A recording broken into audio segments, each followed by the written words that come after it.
The Block Attribute Manager is a new feature in DraftSight Professional, Premium, Enterprise, and Enterprise Plus products. As the name suggests, it allows you to manage the attributes of blocks within a DraftSight drawing. To start the command, simply type BAM for Block Attribute Manager at the command prompt. You can select any of the blocks with attributes within your drawing.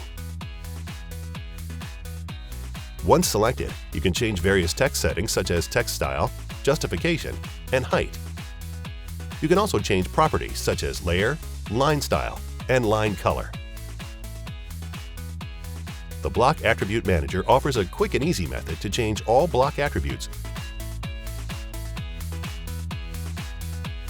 For working with viewports is the new Viewport Layer Freezing function. Within the Layer Manager, this feature allows a user to create a new layer that inherits the properties of the current layer, but appears frozen by default. To use the command, start the Layer Manager. Click New VP Freeze and give the new layer a name. We will call this one Viewport.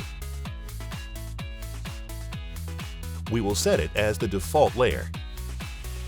As shown here, the new layer is frozen in New and Active viewports. If we create a new viewport on that layer in our drawing, notice the frame of the viewport does not appear. New VP Freeze is a quick and easy way to create a layer for your viewports in DraftSight.